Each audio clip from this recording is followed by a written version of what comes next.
Bueno, hermanos, hoy vamos a regresar a ver nuestro catecismo. Dios mediante, la próxima semana vamos a hablar de Policarpo. Así que espero que ya hayan comprado su libro de los Padres Apostólicos, su libro de la historia de la iglesia de Eusebio de Cesarea y que vayan leyendo esto de Policarpo. Dos cosas recomiendo que lean de antemano para que entiendan mucho mejor.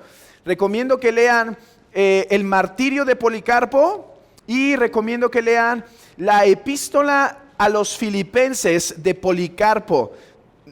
No vayan a abrir el Nuevo Testamento, hermanos, y ¿dónde está esa? No, recuerden que esto es un documento extra bíblico. Recomiendo que los lean.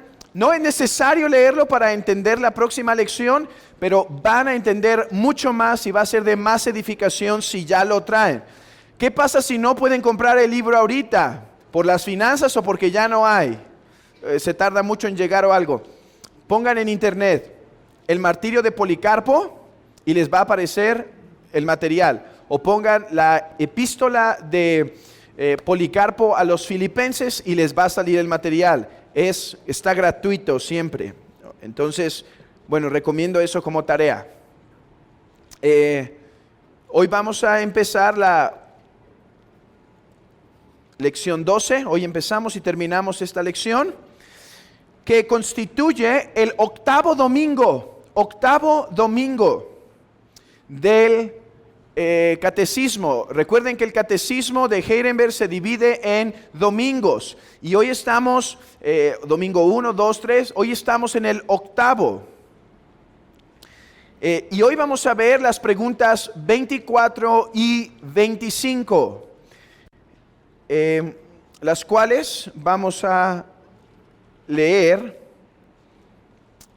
en este momento. Yo leo la pregunta y ustedes pueden seguirme con la respuesta.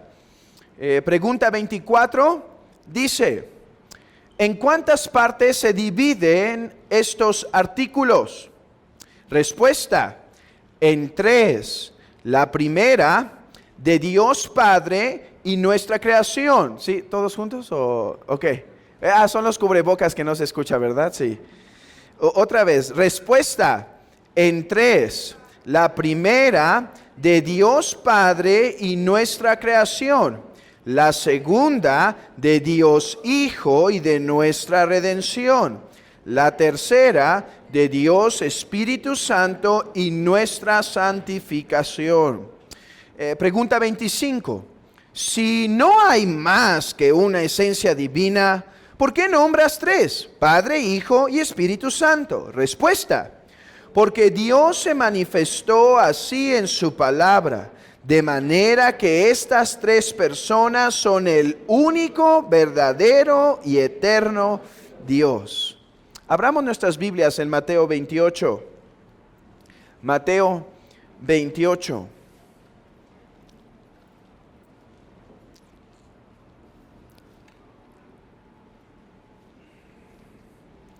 Y leamos el versículo 18 y 19.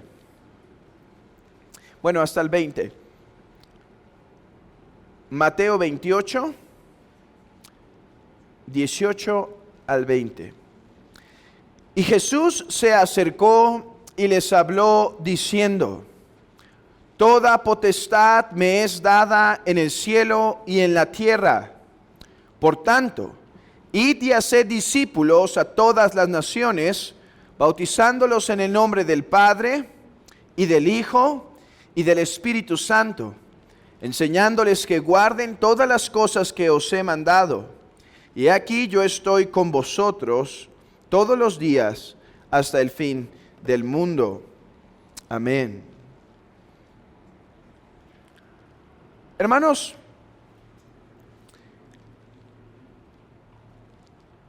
hoy comenzamos a ver lo más básico de la fe cristiana. Recuerden que el catecismo primero nos instruyó diciéndonos que estábamos en miseria por el pecado. Después nos reveló lo grave de esta miseria.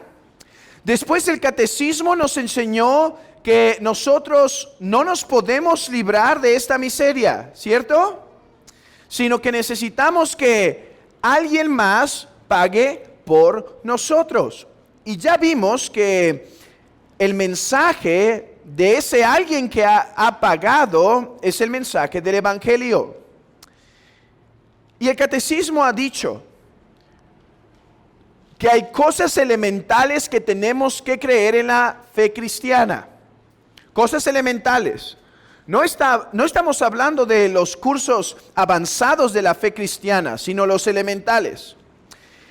¿Y en dónde encontramos esa enseñanza elemental? ¿En qué credo? El credo apostólico, ¿verdad? Y vimos, y lo pegamos ahí en sus notas, el credo de los apóstoles. Ahí se resume lo más básico, lo más esencial que debemos creer. Lo que va a hacer el catecismo a partir de esta lección hasta la 89 es exponernos este credo. O sea, nos va a decir qué queremos decir cuando decimos creo en Dios Padre, qué quiero decir cuando creo en Dios Hijo, cuáles son las implicaciones para mi vida y demás. A partir de ahora empezamos a estudiar el credo. Así que aquellos que les causa duda qué significa que Jesús descendió a los infiernos, algún día vamos a llegar ahí, porque el credo va a tomar un domingo para explicarlo. Y yo voy a explicar mi postura respecto a esa frase, según lo que entiendo de las Escrituras. Bueno, pero la primer lección de todas del catecismo para el cristiano dice, esto es lo más básico que deben saber. Esto es lo más básico que deben entender. Y hermanos, ¿con qué comienza el catecismo? En la pregunta 24 y 25. La doctrina de la Trinidad. La doctrina de la Trinidad. La fe cristiana es una fe trinitaria. La doctrina del cristianismo es una doctrina que tiene como piedra angular el Dios Trino. Hermanos, de hecho vean este precioso símbolo, esta preciosa ordenanza, este precioso sacramento del bautismo, que siendo el primer paso en nuestra vida cristiana, de hecho debe ser concebido como el paso de iniciación en un sentido, ¿sí?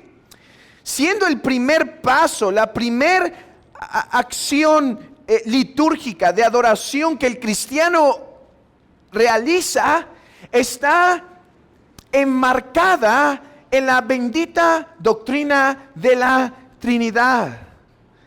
Dice, vayan y hagan discípulos a todas las naciones y bautícenlos en el nombre del Padre y del Hijo y del Espíritu Santo. Esa inmersión es en el nombre del único Dios verdadero, cuyo nombre es el Padre, el Hijo y el Espíritu. Un nombre, podemos ver que es un nombre y no tres nombres, o dice en el nombre del Padre y en el nombre del Hijo, ¿sí? No, dice en el único nombre singular, el Padre, el Hijo y el Espíritu. Hermanos, la doctrina cristiana es esencialmente trinitaria, y ese es el enfoque de esta lección el día de hoy. El día de hoy me propongo mostrar qué quiero decir que nuestra fe es trinitaria, y quiero hablar de la importancia de que entendamos que sin Trinidad no hay cristianismo, no hay salvación. Sin Trinidad no hay evangelio. Si Dios no es trino, no hay posibilidad de salvación. Es solamente porque Dios es trino que hay posibilidad de salvación. En segundo lugar, quiero mostrar esto bíblicamente.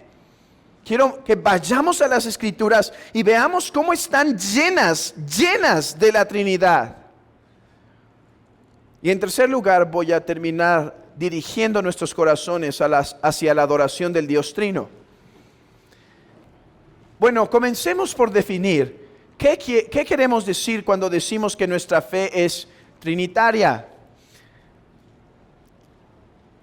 Que la fe es trinitaria, que el cristianismo, es trinitario, quiere decir que el artículo, o sea, la doctrina de la Trinidad mantiene el cristianismo.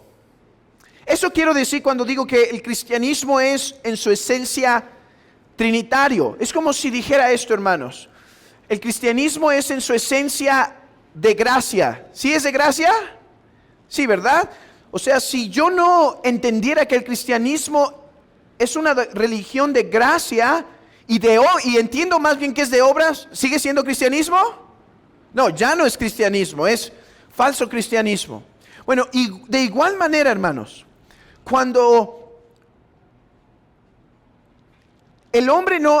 cuando el cristiano deja de ver su salvación bajo una luz trinitaria y deja de creer en la Trinidad y niega que existen tres personas eternamente, o peor aún, empieza a ver como a estas tres personas más bien como tres dioses en lugar de tres personas de una misma esencia.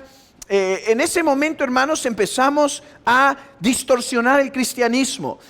No hay cristianismo sin gracia, no hay cristianismo sin Cristo. De igual manera, no hay cristianismo sin la bendita Trinidad. Ahora, ¿qué queremos decir por la doctrina de la Trinidad? Bueno, varias cosas tienen que estar en nuestras mentes. Uno, la doctrina de la Trinidad enseña que hay un solo Dios verdadero. ¿Hay tres dioses? ¿Qué opinan, niños? ¿Hay tres dioses en la bendita Trinidad? No. Los papás se ponen nerviosos, ¿verdad? ¿Qué va a decir ahora?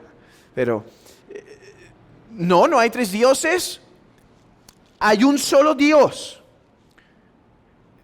Como cristianos no somos politeístas. La palabra politeístas quiere decir no creemos en muchos dioses. Hay religiones en estos días politeístas, por ejemplo el mormonismo, por ejemplo el hinduismo, ¿sí? Muchos dioses. Pero el cristianismo cree en un solo Dios verdadero, Jehová. Jehová es su nombre. Jehová es el nombre del Dios verdadero. En segundo lugar, que somos trinitarios quiere decir que confesamos un solo Dios, pero al mismo tiempo confesamos que en este Dios subsisten tres personas. Tres personas.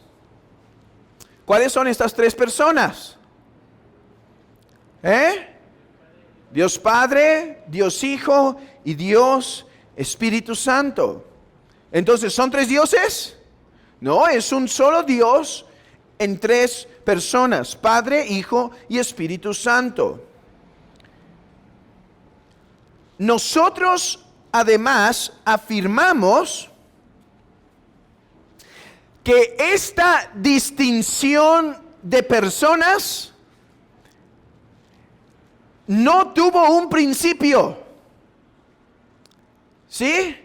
La distinción de personas entre el Padre, el Hijo y el Espíritu no tuvo un principio, sino que eternamente Dios ha existido como Padre, Hijo y Espíritu Santo. Eternamente estas tres personas han subsistido en la única esencia divina.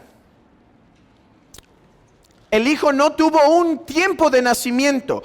No hubo un momento en donde el Padre comenzó a ser Padre y el Hijo comenzó a ser Hijo. No, el Padre ha sido eternamente Padre del eterno Hijo. Y el Espíritu eternamente ha procedido del Padre y del Hijo. Y estas distinciones de personas no son transferibles. O sea, no puede haber un momento en donde el Hijo sea Padre. ¿Sí? Esto es importante, porque a veces, hermanos, entendemos más la Trinidad más como si fuéramos modalistas que si fuéramos trinitarios. Y los modalistas creen que el Padre sí puede ser el Hijo, y el Hijo sí puede ser el Espíritu. Pero nosotros decimos que las tres personas han existido eternamente como tres personas distinguibles, donde nunca se transfieren, ¿sí? El Padre nunca se va a volver el Hijo, no. El Hijo es eternamente el Hijo. Entonces, vamos recordando, creemos que hay un solo Dios, que subsisten tres personas que han subsistido eternamente en la esencia divina, cuyas, tengo que usar términos, recuerden que aunque intentamos enseñar la doctrina de la Trinidad lo más sencillo, a veces los términos no los podemos evitar, y es importante grabar este término, cuyas propiedades no se transfieren. O sea, el Padre no, ya lo entendieron, ya nada más hay que entender el término. El Padre nunca se vuelve el Hijo, eso quiere decir que la propiedad nunca se transfiere, ¿sí?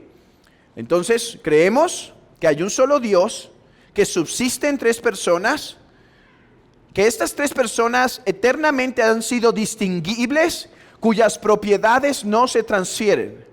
Ok, un paso más para comprender el ABC de la doctrina de la Trinidad. Esto es el ABC de la doctrina de la Trinidad. Las tres personas son divinas sin excepción. Las tres personas son divinas sin excepción. El Padre no es más Dios que el Hijo. El Hijo no es más Dios que el Espíritu. Y el Espíritu no es más Dios ni que el Padre ni que el Hijo. Las tres personas son Dios sin excepción. ¿El Padre es omnipotente? ¿Qué opinan? ¿Sí? ¿Y el Hijo? ¿Menos que el Padre? No, afirmamos que el Hijo es tan omnipotente. ¿Y quién es más eterno, el Padre o el Hijo? Ninguno es más eterno. Los dos participan de la eternidad. Y esto tiene una razón de ser. Porque las tres personas son Dios, y en Dios la esencia divina no se parte. Esto es importante. ¿A quién le enseñaron la Trinidad así?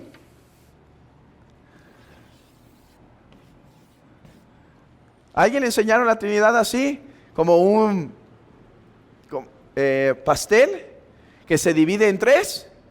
¿Sí? Bueno, déjenme decirles que delante de ustedes tenemos la herejía.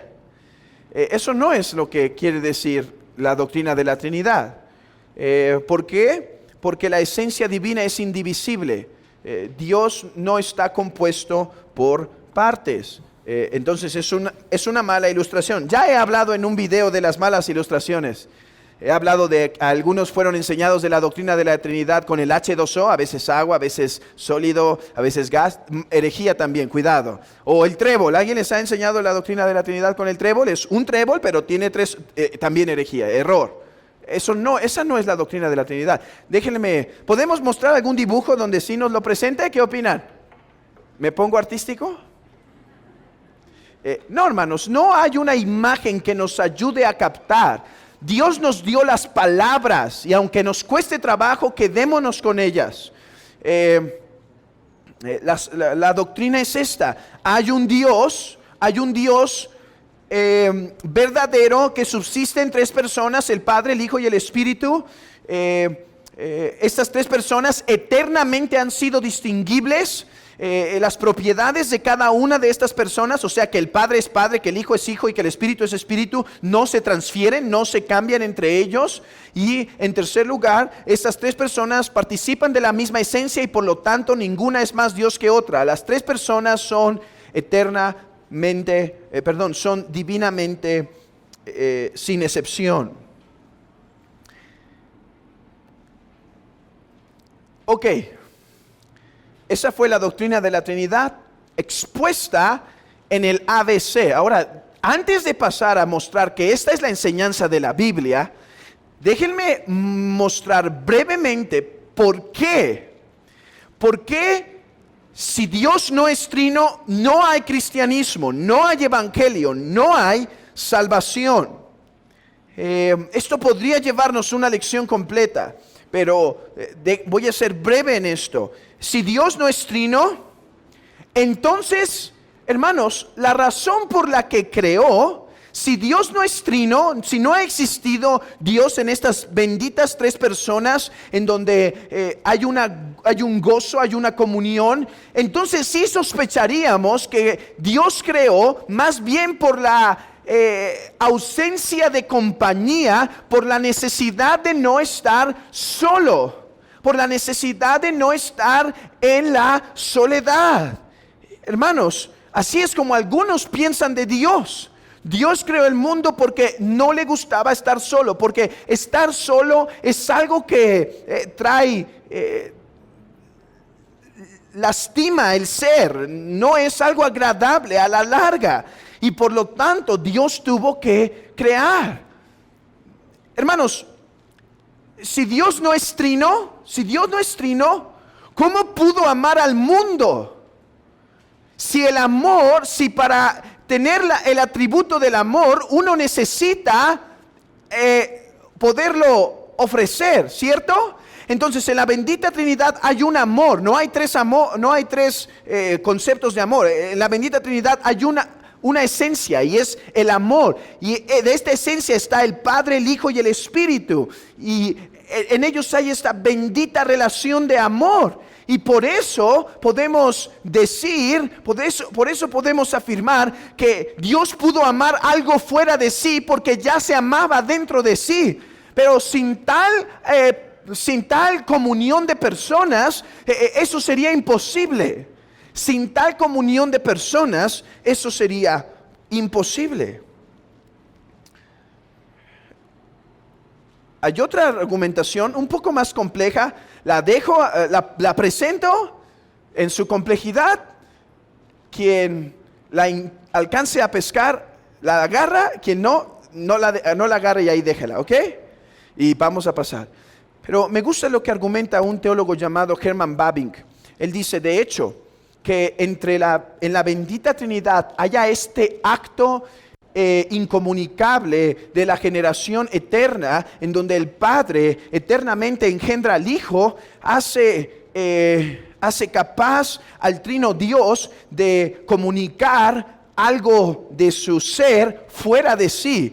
O sea, eternamente ha existido este acto interno en la Trinidad, intertrinitario, donde el Padre engendra al Hijo eternamente, y es ese acto que hace capaz al trino Dios de poder engendrar, por así decirlo, fuera de sí. Tómenlo, déjenlo, vamos con la otra, ¿ok? Y el otro punto es, si no hay una Trinidad, no hay evangelio. No solo no hay mundo, no hay evangelio. Porque, hermanos, ¿cómo Dios iba a salvar a los pecadores si no hay tres personas subsistiendo en la bendita Trinidad? No hay evangelio. Miren, el evangelio en el concepto modalista, ustedes saben quiénes son los modalistas, ¿no? Los modalistas es una secta, una herejía que dice esto: no hay Trinidad, nos han engañado, porque desde que Constantino comenzó la iglesia, empezó a meter doctrinas extrañas, y ahora los que creen en la Trinidad lo creen porque simplemente el catolicismo se los impuso y nada más. Ellos dicen estas cosas, semejante a los arrianos. Ahorita los vamos a ver a ellos brevemente, pero ellos dicen, no hay Trinidad. ¿Saben qué es el evangelio entonces, hermanos? Ficción. No es algo que realmente pasó, es ficción. Porque a ver,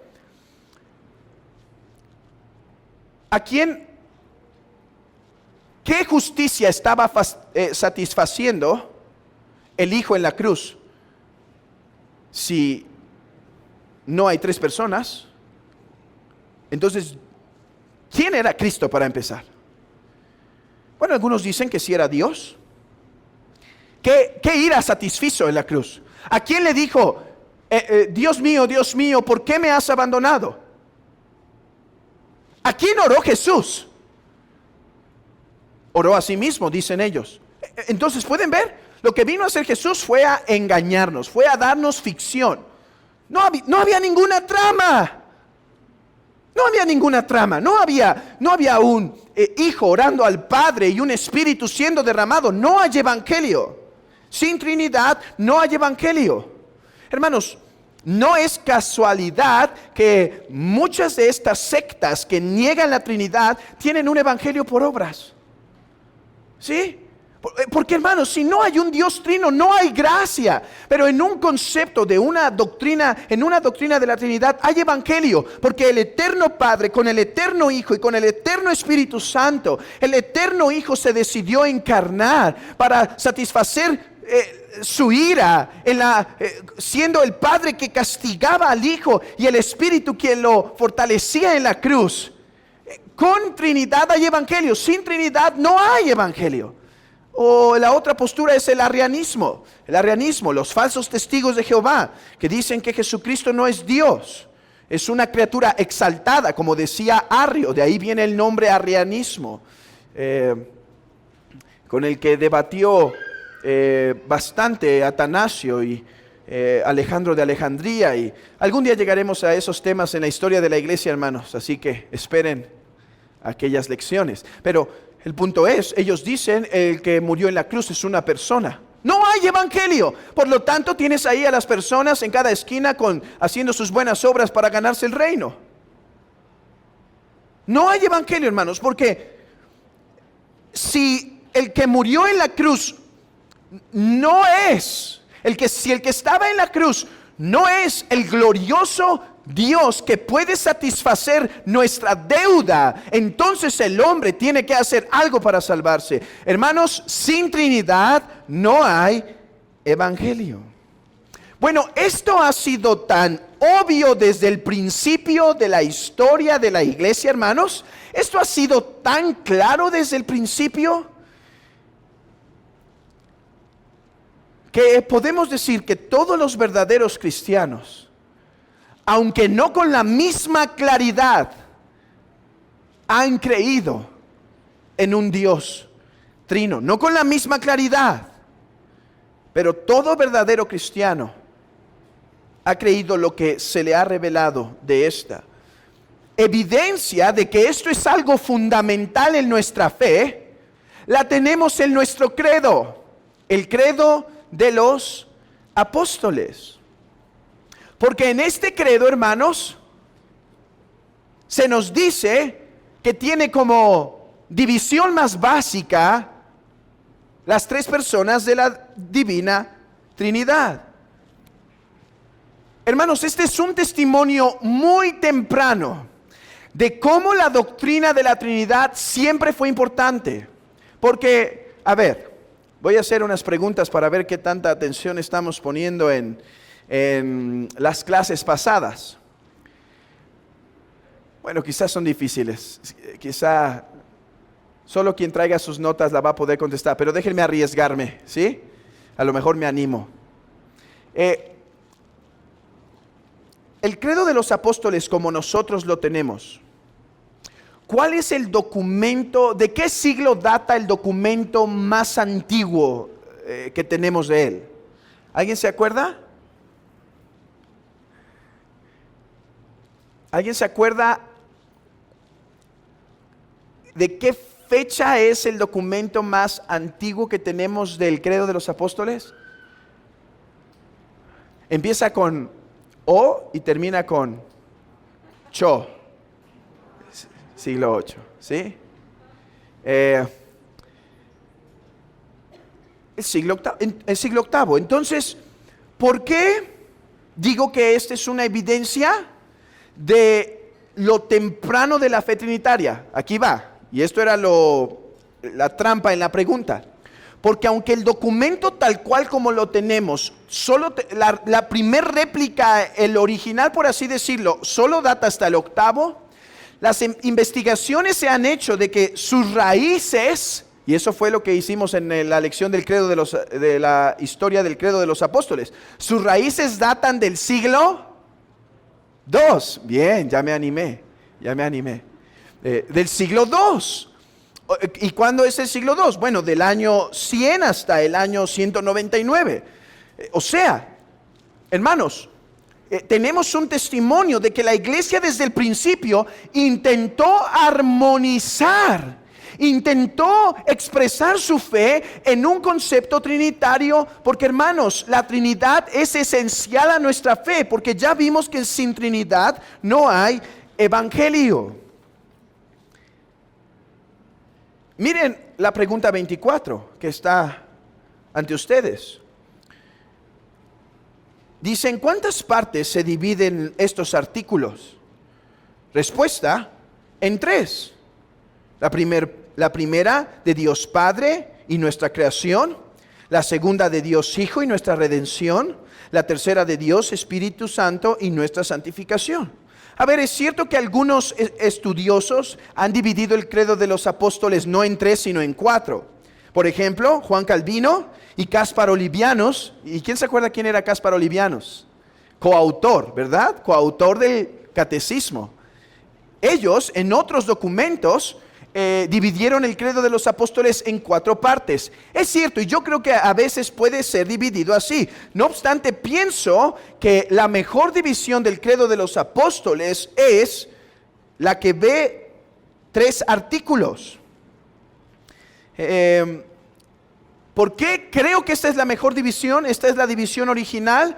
Porque hermanos, recuerden que el credo de los apóstoles, ¿de dónde nació? Nació de la confesión bautismal, en donde cada catecúmeno, o sea, cada persona que se preparaba para el bautismo, tenía que repetir antes de su bautismo. A ver, ¿crees en Dios Padre? Sí, creo en Dios Padre, que es todopoderoso. Y eran cuestionados públicamente para que declararan, nosotros creemos en el Dios Trino. Por eso creo que la mejor división es esta. Además, hermanos, que esto nos ayuda a entender algo de la iglesia. La iglesia no debe verse como un artículo de la fe separado, sino como la obra del Espíritu Santo, ¿sí? La iglesia, hermanos, es la obra continua del Espíritu Santo entre nosotros. Por eso prefiero la división de 3 partes en lugar de 4, junto con Martín Lutero, cuando dijo, entonces, el primer artículo respecto al Padre explica la creación. El segundo artículo respecto al Hijo explica la redención.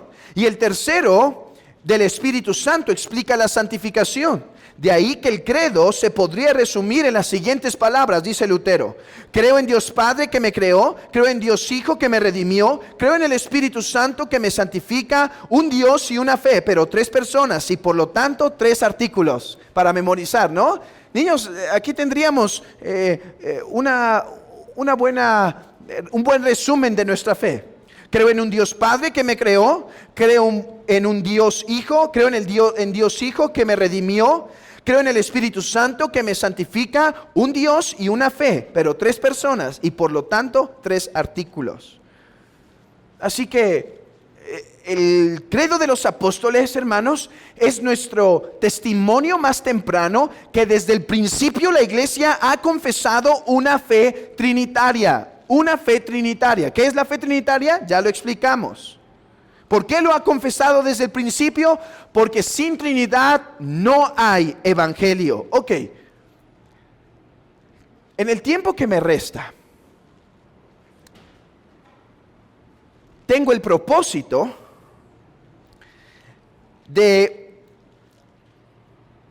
presentarles la base bíblica para la doctrina de la Trinidad. Miren, hermanos, cuando empiezo a hablar de la doctrina de la Trinidad, tengo muchas tentaciones a volver esta lección de un domingo bueno, vamos a hacer un breve espacio de 10 lecciones, ¿sí? Hermanos, la doctrina de la Trinidad es un tema que me apasiona. Yo sé que a ustedes también. Este es nuestro Dios, debería apasionarnos, ¿no? Conocerlo más, profundizar más. Y hermanos, las lecciones se podrían multiplicar. Una lección de solamente contemplando al Padre, una lección solamente contemplando al Hijo, una lección contemplando al Espíritu, una lección contemplando a las tres personas a la luz de la divina simplicidad, una historia de la Trinidad comenzando desde los padres apostólicos y siguiendo, y esto nos podría dar para mucho. No obstante, no lo voy a hacer por 3 razones. Una, algo de la doctrina de la Trinidad lo vamos a ver más adelante en el mismo catecismo y en la historia de la iglesia que estoy dando. 2, el propósito del catecismo es dar lo básico, de la fe. 3, la iglesia ya ha sido instruida de la doctrina de la Trinidad varias veces, ¿sí? Esto es algo, hemos dado lecciones en el curso de la doctrina de Dios, cuando estuvimos en la confesión, cuando predicamos el Evangelio de Juan varias veces, hemos hablado de la doctrina de la Trinidad, dimos una conferencia de la doctrina de la Trinidad, ¿sí? Entonces la iglesia tiene material de dónde tomar. Además que tenemos, no sé si fueron 6 o 7 lecciones en el seminario, en donde dimos la doctrina de la Trinidad de forma más doctrinal, más histórica y más compleja. Así que por eso he decidido no ir por muchas lecciones, sino concentrarme en una cosa. Hermanos, si hoy no me voy a concentrar en la historia de la doctrina de la Trinidad, es fascinante. Lean algo, consigan un libro de la doctrina de la Trinidad, su historia. Es fascinante, es apasionante ver a Atanasio poniendo ahí su vida con tal de mantener los artículos de la fe trinitaria. Es impresionante conocer a Agustín y su adoración en esa forma poética en las confesiones cuando dice, es que cuando te contemplo a Dios, no sé qué hacer, si adorarte como la única esencia o adorarte en las tres personas, porque por ambas soy cautivado, porque cuando pienso en el Padre, pienso en el Hijo, y pienso en el Hijo y pienso en el Espíritu, y son tres personas que me llevan a la única esencia, y la única esencia me lleva a las tres personas. Hermanos, todo eso sería muy emocionante y de edificación. Pero si algo quiero que hoy se quede es esto, hermanos, que nuestra fe es trinitaria. ¿No se llama así la lección? Y quiero mostrar que nuestra fe es trinitaria. Es muy fácil decir, nuestra fe es trinitaria con la boca. Ahora vamos a ver que sí es, hermanos. Quiero que vean con sus propios ojos que la Biblia argumenta por una doctrina en donde hay un solo Dios verdadero, en donde en este Dios verdadero subsisten tres personas eternamente, que son el Padre, el Hijo y el Espíritu Santo, cuyas propiedades no son transferibles, y en donde cada persona es eternamente Dios sin excepción. Vamos a ver eso. Creo que en esto habrá mucho beneficio. Y de hecho vean su pregunta 25 del catecismo. Vean la pregunta 25. Es que dice el que cuestiona, si no hay más que una divina esencia, sí, hermanos, no hay más que una divina esencia, ¿verdad? ¿O hay dos divinas esencias? Ya me cambió las palabras el hermano y ahora sí ya me metió en problemas. ¿Hay más de una divina esencia? No hay más. Entonces, ¿por qué nombras tres personas? El Padre, el Hijo y el Espíritu Santo. Respuesta. Escuchen esto, hermanos, que esto subráyenlo, grábelo en su mente, porque Dios se manifestó así en su palabra. ¿Por qué somos trinitarios? Porque Dios se manifestó así en su palabra. ¿Qué quiere decir el texto? A ver, ¿Dios se pudo manifestar como si no fuera trinitario? No, no es lo que quiere decir. Dios necesariamente se tenía que revelar como un Dios trino, porque eso es esencialmente trino, ¿sí? Pero lo que quiere decir es, nos pudo dejar oculto este conocimiento, pero quiso revelarlo. ¿Por qué nombras 3 personas en esta única y sola esencia? Porque Dios quiso revelarse así. Hermanos, si Él quiso revelarse, usemos nuestra cabeza y nuestro intelecto para conocerle. Qué privilegio que el trino Dios dijo, conozcan algo de mí. Sé que es difícil, hermanos, sé que nuestra mente le cuesta, pero qué privilegio. Usemos todas nuestras fuerzas, nuestra mente, nuestra concentración para conocerle entonces.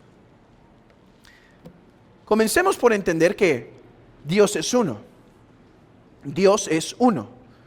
Bueno, varios textos podría citar aquí. Por ejemplo, Génesis 1 es básico. En el principio creó Dios. En el principio creó Dios.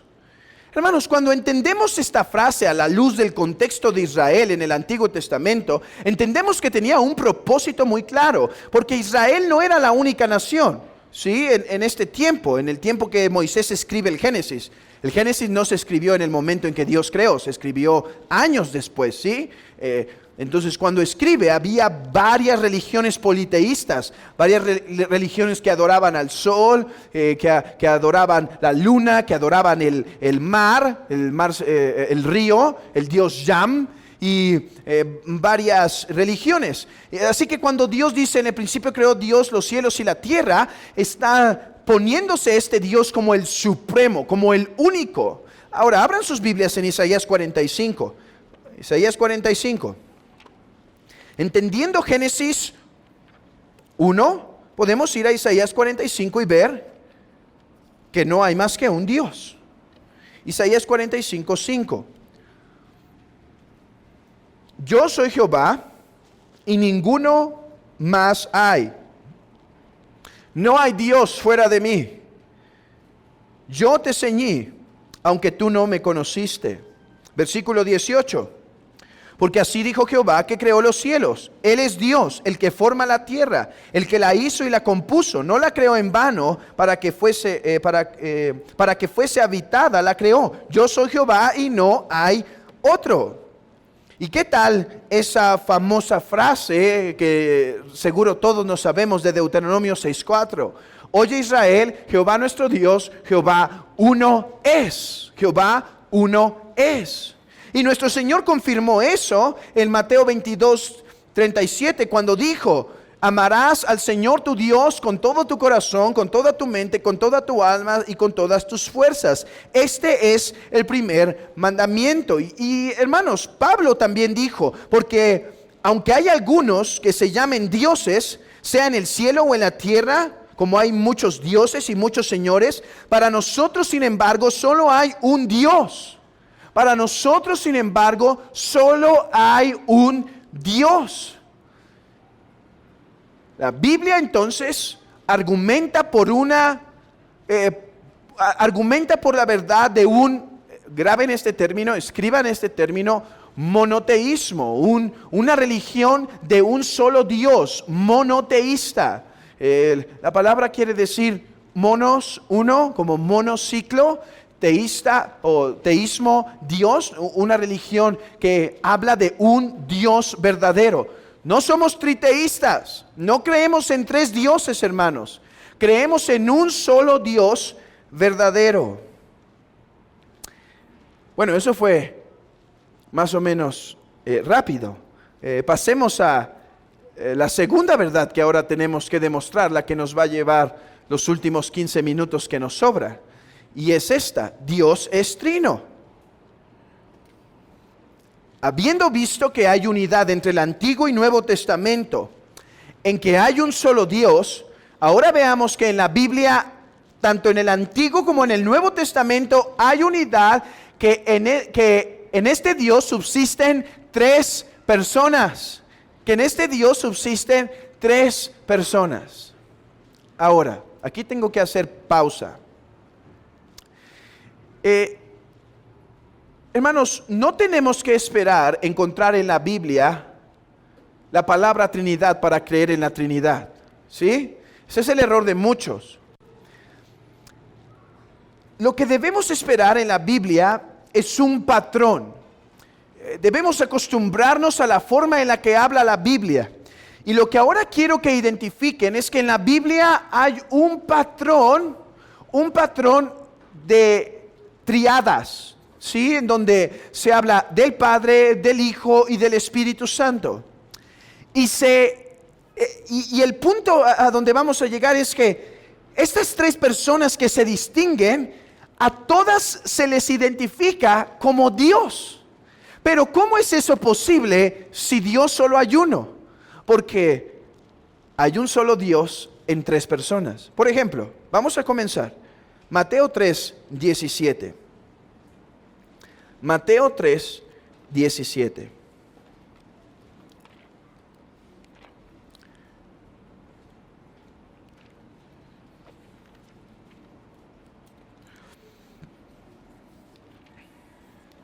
Dice, entonces se cumplió lo que fue dicho. Perdón, estoy mal.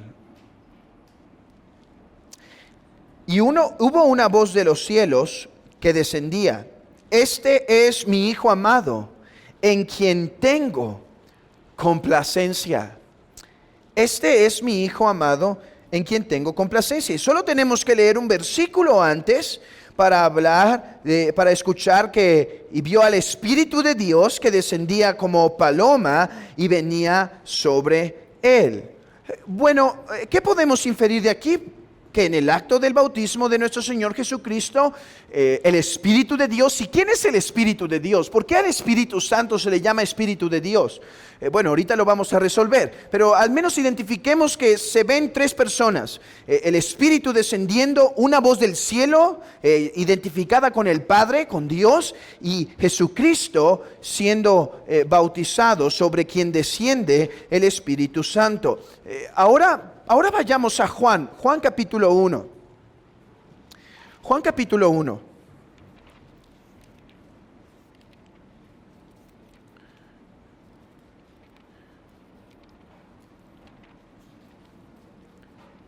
Y dice el texto, usando las palabras de Génesis, en el principio era el Verbo, y el Verbo era con Dios.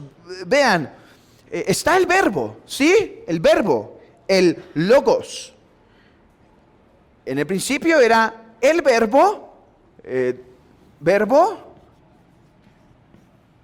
Dios. Esto se nos revela aquí. En el principio era el Verbo y el Verbo era con Dios. Hermanos, las preposiciones son importantes. O sea, esta palabra con nos dice unidad, nos revela unidad, sí, pero también nos revela distinción de personas, ¿no? Porque para que haya un con tiene que haber dos, ¿cierto o no? Tiene que haber otra persona. Ahora, el punto importante es este. El Verbo era con Dios y el Verbo era Dios.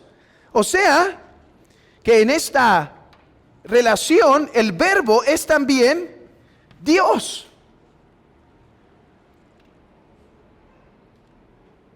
Este era en el principio con Dios.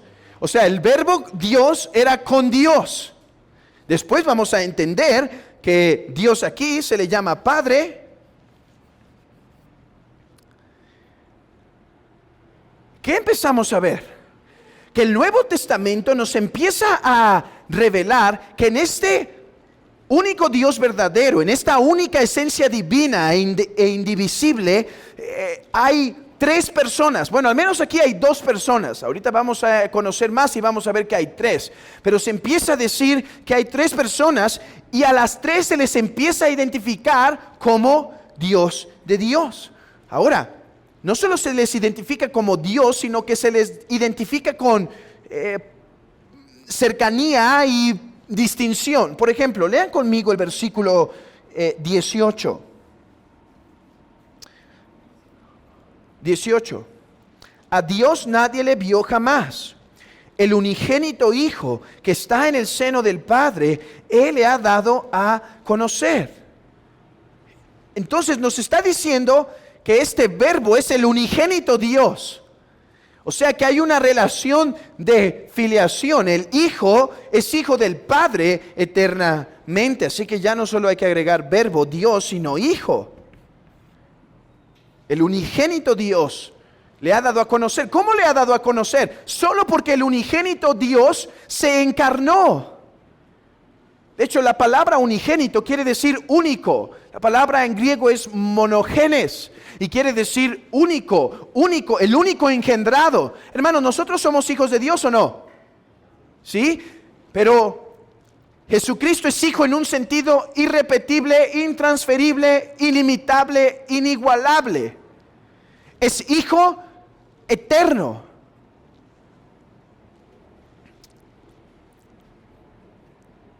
Por ejemplo, otro texto. Bueno, está Mateo, ir a ser discípulos a todas las naciones, bautizándolos en el nombre del Padre y del Hijo y del Espíritu Santo. Este texto, hermanos, tiene riquezas. A veces ya no lo valoramos porque lo conocemos demasiado, pero dice, bautícenos en el único nombre, Hermanos, ¿cuál es el nombre de Dios? ¿Cuál es el nombre de Dios más especial que se nos revela en el Antiguo Testamento? Jehová, Yahvé. Pero en el Nuevo Testamento, este nombre, el nombre de Dios, de Yahvé, se revela como el nombre de el Padre, el Hijo y el Espíritu Santo. Vean esto, es un paso más en la revelación. Yahvé es el nombre de Dios que pertenece ¿a quién? ¿A quién? A la Trinidad. El Padre es Yahvé, el Hijo es Yahvé y el Espíritu Santo es Yahvé. ¿Sí? Ese gran nombre del Antiguo Testamento se nos revela más claramente que es el Padre, el Hijo y el Espíritu Santo. Vamos a dos textos más y vamos a terminar con el Nuevo Testamento. Quiero que nos enfoquemos un poco en ver que también el Espíritu Santo, cómo empieza a ser relacionado. Efesios capítulo 1.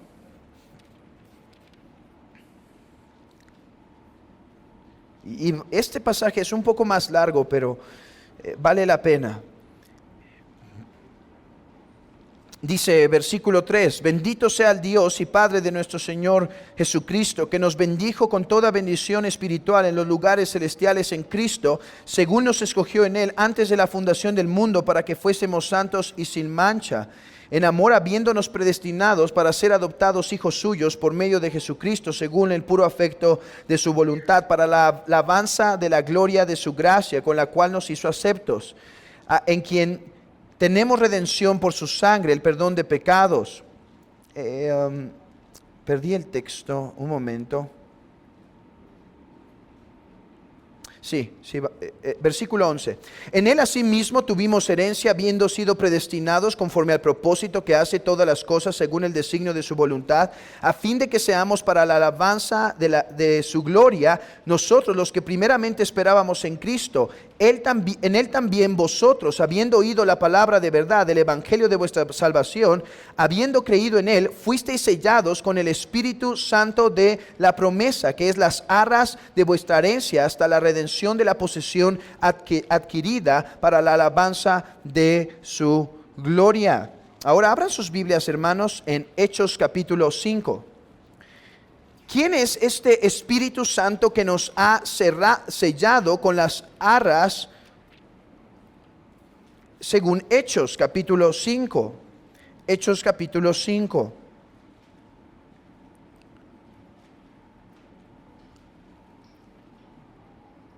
Dice, Hechos 5, leamos del 1 al 5. Pero cierto hombre llamado Ananías, con Safira su mujer, vendió una heredad y sustrajo del precio, sabiendo también su mujer, y trayendo solo una parte, la puso a los pies de los apóstoles y dijo: Pedro, ¿por qué llenó Satanás tu corazón para que mintieses al Espíritu Santo? Aquí vemos varias cosas. Dice: ¿por qué llenó tu corazón Satanás para que mintieses a Dios? Entonces el Espíritu no es una fuerza, porque a las fuerzas no les mientes, ¿sí? No puedes mentirle a la roca, ¿sí? No puedes mentirle a la fuerza de gravedad. Se le miente a las personas. Y sustrajeses el precio de la heredad, reteniéndola no se te quedaba a ti, y vendida no estaba en tu poder. ¿Por qué pusiste esto en tu corazón? No has mentido a los hombres, sino a Dios. ¿Y a quién se dice que mintió? Al Espíritu Santo. De manera que el Espíritu Santo empieza a ser identificado no solo en la oración bautismal, no solo en la salvación en Efesios 1, no solo en el bautismo de nuestro Señor Jesucristo, sino empieza a ser identificado por los apóstoles como verdadero Dios de verdadero Dios. Y hermanos, la lista sigue, pero voy a cortar aquí y solamente hacer esta referencia. Cuando contemplamos el Trino Dios en el Nuevo Testamento con tal claridad, esto nos ayuda a ver que aunque la doctrina fue plenamente revelada en el Nuevo, ya había sido, aunque de forma no tan clara, anunciada en el Antiguo Testamento. Déjenme mostrar esto. Nosotros leemos en Génesis 1 esto: en el principio creó Dios los cielos y la tierra estaba desordenada y vacía, y las tinieblas estaban sobre la faz de la tierra, y el Espíritu de Dios se movía sobre la faz de las aguas. Tengan eso en mente. En el principio creó Dios los cielos y la tierra. Pero, ¿qué nos dice Juan 1 respecto a la creación? Dice que por Él fueron creadas todas las cosas. ¿Por quién Él? Por el Verbo. Por el Verbo fueron creadas todas las cosas.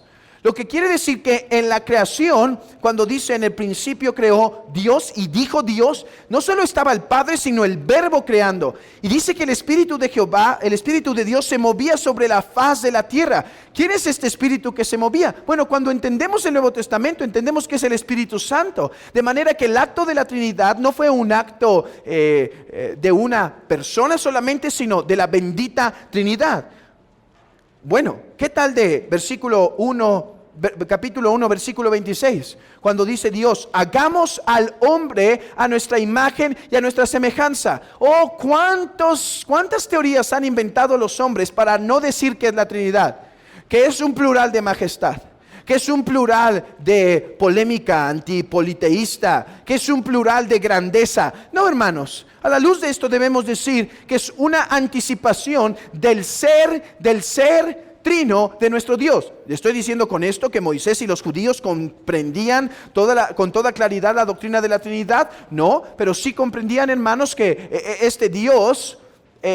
este Dios podía subsistir el Padre, el Hijo y el Espíritu. El antiguo preparaba el nuevo. ¿Sí? Y hermanos, podríamos seguir el Salmo 2. ¿Quién es este hijo que dice: siéntate aquí? El Salmo 100, siéntate a mi diestra hasta que ponga tus enemigos por el estrado de tus pies. Cuando entendemos que Dios es trino, debemos entender que no empezó a ser trino a partir del Nuevo Testamento. Es trino desde siempre. Y por lo tanto, hermanos, hemos de estar atentos a los ecos de la Trinidad en el Antiguo Testamento. Debemos tener cuidado, porque podemos exagerar y escuchar Trinidad donde quizá no había. Pero creo que el riesgo en nuestra sociedad, en nuestro contexto cristiano, es más frecuente no escuchar donde sí había. Así que, hermanos, esta es nuestra fe trinitaria. Bueno, a la luz de esto, hermanos, busquemos conocer más a nuestro Dios trino. Si Dios es trino y se ha querido revelar, hermanos, esforcemos más nuestra mente y nuestro corazón para conocerlo.